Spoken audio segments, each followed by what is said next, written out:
Hey YouTube, I'm just going to warn you ahead of time. This is not going to be a video for everyone. It's basically just a dimensions video. I get a lot of questions on this thing. The 5-part series videos I've done on this has really taken off. So what I'm going to try to do is I'm going to start with the toggle arm because it seems to be that's what most people really care about. More than anything, and then I'll just run through the whole thing. But I'm going to try to break down the entire machine here, and as I do it, I will try to bring the camera in closer. I'm going to try to do this all in one cut, so maybe there might be a little bit of editing, but we'll see how it goes. And the only thing I'm going to do is basically give you dimensions of the materials that I used and bolt centers. So let's just go ahead and get started here. And I may pick the camera up and bring it on over and kind of point what I'm looking at and stuff like that. But I know I've had a lot of questions on this machine, and hopefully I can answer some of them.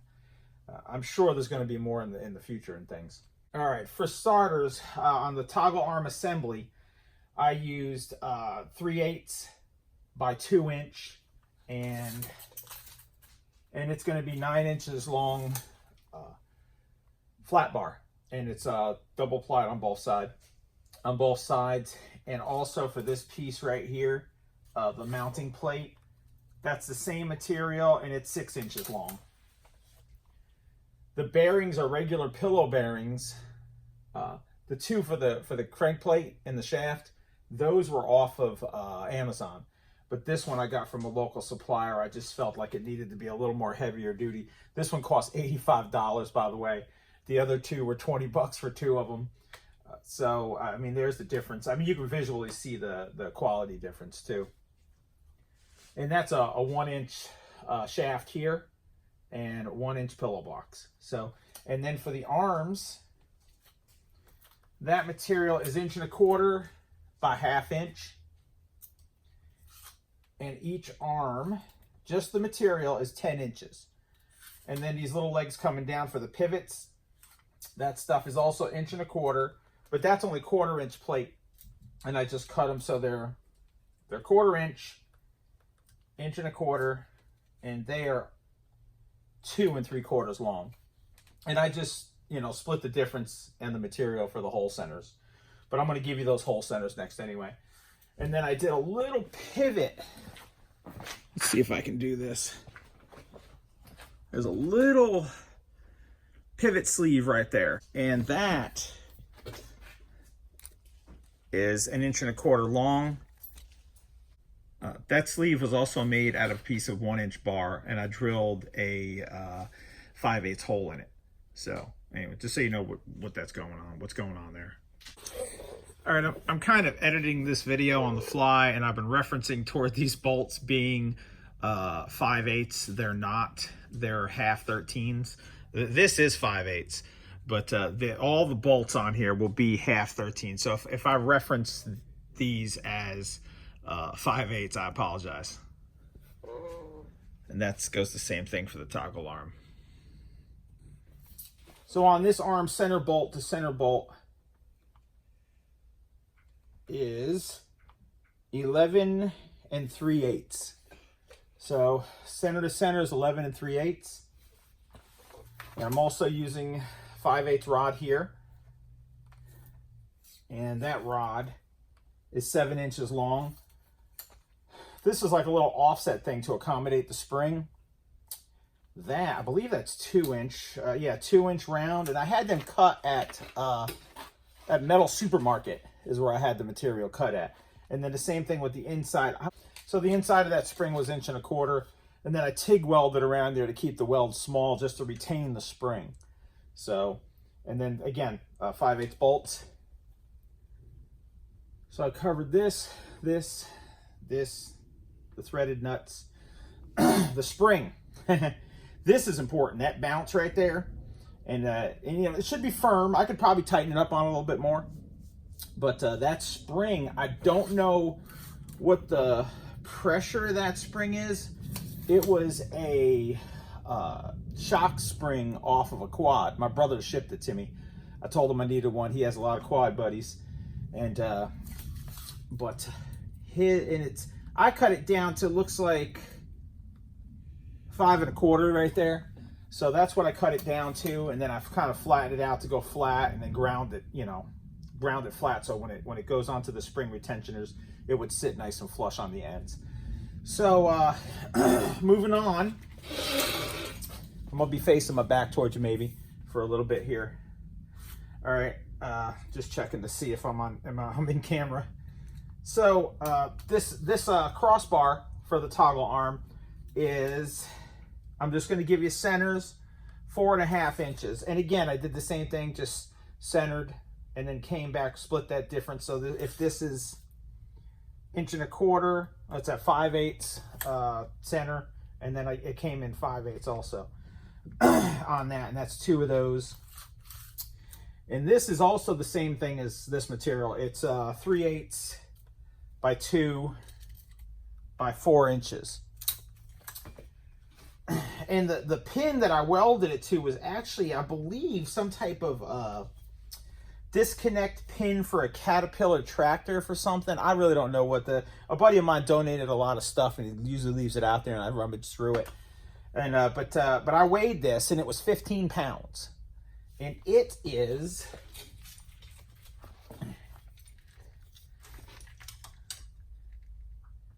2.5 inches in diameter. And again, this sleeve I also got from the metal supermarket. It's just cheaper to buy a small piece, although they're still expensive. It's cheaper to buy a small piece than it is to buy a full length. So I don't remember what it cost me, but and then I had then I bored it out on a lathe that I have access to, and I gave it 30 thousandths tolerance inside. It does move a little bit. Let's see if you can see that. You know, it has a little bit of play, but if you leave it well oiled up and things like that, there shouldn't be a problem with it. I've ran it quite a bit now, and it's just worked flawlessly. So the next step, so I welded that on, excuse me, and the mounting plate for the sleeve to the upright, that is a piece of 1 inch by 2.5 by 5 3/4, and that was just a piece I had laying around and stuff like that. Oh, and let me do this. So the sleeve is actually a 3-inch sleeve.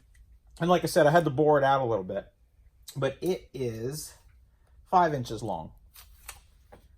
And, oh, the hammer.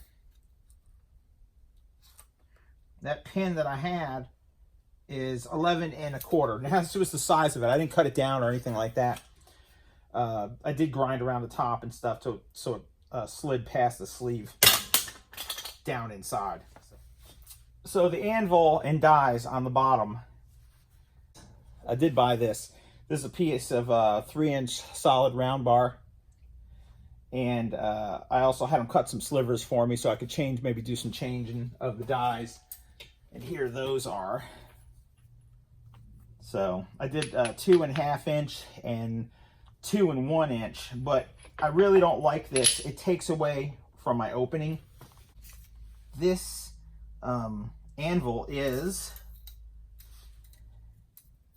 25 inches. So I do believe if I'd made that 24 inches, it would probably been perfect. So that's up to you guys. And this is just to get you, everybody's machine is going to be different for sure.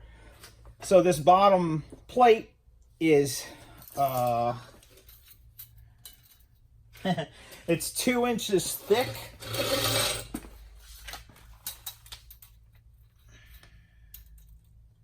By 19 1/4 by 19 1/4. Yeah, that was given to me by a friend. And the treadle part I made out of 2 inch by 1/4 inch flat bar. Same thing with the linkage in the back. And I just rounded that off. You can check it out in the videos and stuff like that. But and this came out of like Lowe's or Home Depot, so I could adjust it and things.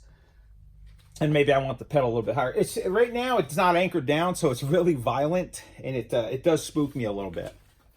All right, now we're gonna go to the mounting plate, the hinge that I made, and the motor. Let's start with the obvious. The motor is a 1 horsepower, and I got that from Harbor Freight.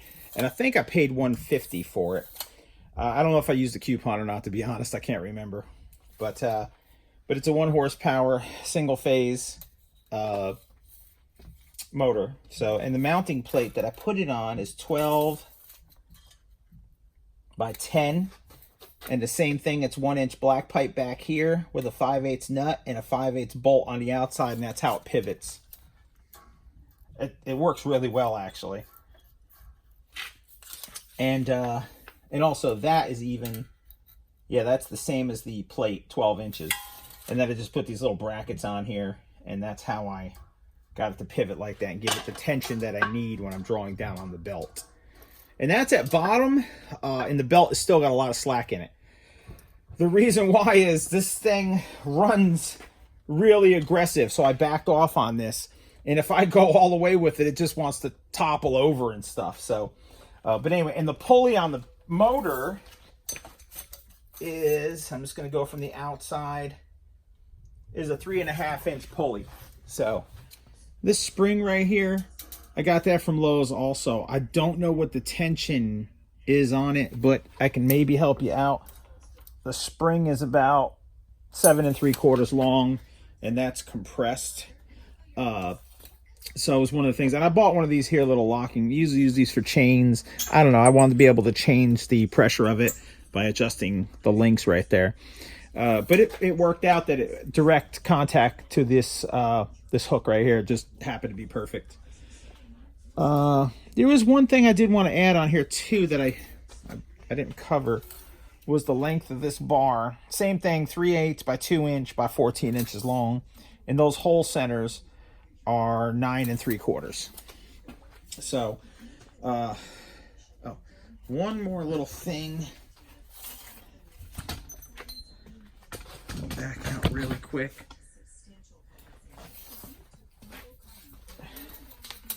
The ground to the center is 30 3/4 to the center of the hinge right here. So 30 3/4 on that. So basically that's the motor and the linkage.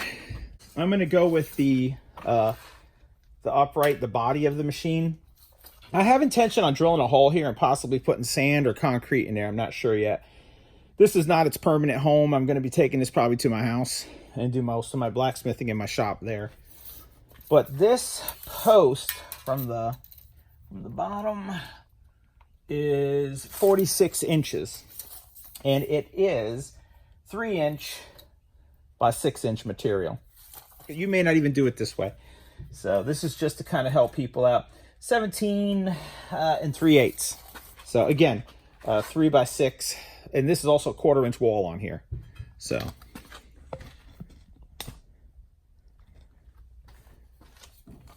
And then same material, 1/4-inch, 3/8 by 6-inch, and it's a little under, it looks like 11 7/8. And I think this might have been just what was left, or this might have been what was left.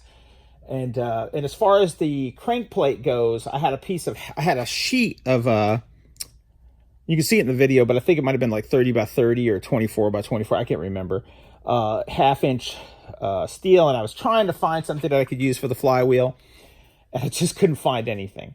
So I ended up cutting it out of this plate that I had laying around, and it's worked fine so far. There's one little thing I want to show you here, and I'll show you in a minute. But and it's worked fine, and and that's 12 inches, by the way. Oh, it's 11 1/4 actually. So it's 11 1/4 that plate is. Also 1-inch bar stock. And that, I'm just going to get a rough measurement here because it's sticking out 3 inches on the back, is 18 inches. So this is 18 inches, and I drilled a hole through this, and I welded it from the outside, and I welded it on the inside. And that was also TIG welded, but you could weld it any way you want. And if I had to do it all over again, I might beef this up to maybe 1.5 inches, or at least 1.25 inches, just for peace of mind. So far, not a problem. Nothing is bent on it or anything like that. So, and then the pulley on the back, I believe, yeah, that's 10 inches, and I am using a 5/8 belt. It's a B62. So, but now I'm going to go to right here. All right. One of the things is on the Little Giants, they have ways that keep the ram positioned so it don't rotate on you. Well, I found that this constantly rotated on me. So what I did, and this works just fine. There's some play, but it's nowhere near enough to even mess up your materials or anything like that you're pounding on.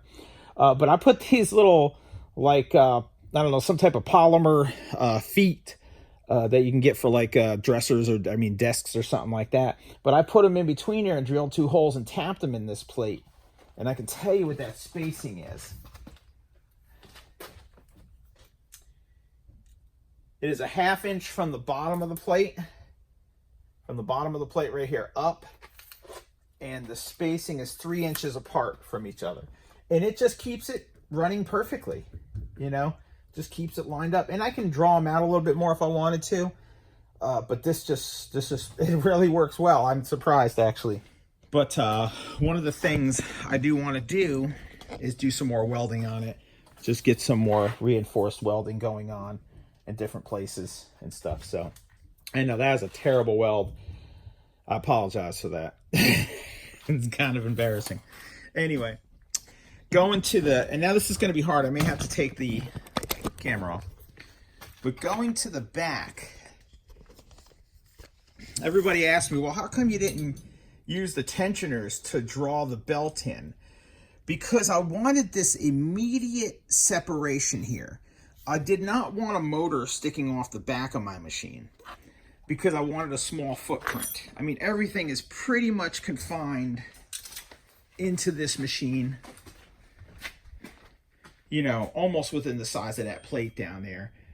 I got an alert or something. So anyway, so out of several different types of trying, and I guess that you could consider it reverse engineering, this is what I came up.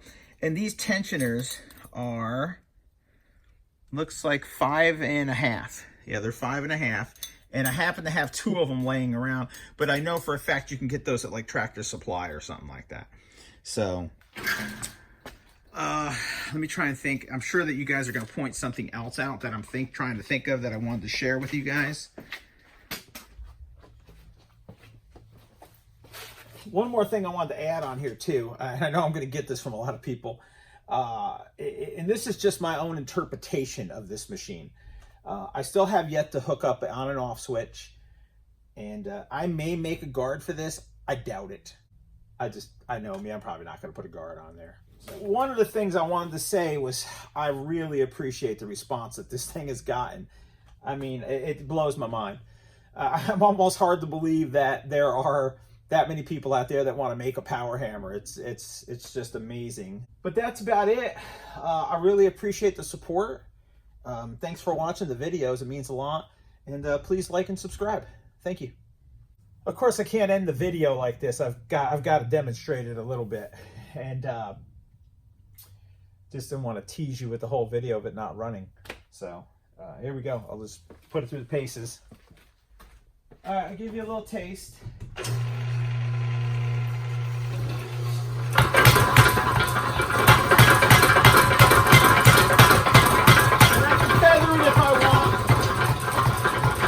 Or I get harder. It gets a little unstable when I go faster. So.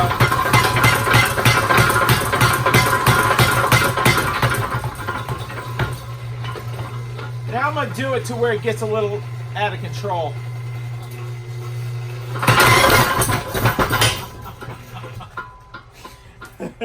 Anyway. That's what it looks like at full bore. It is spooky. Thanks, guys. Later.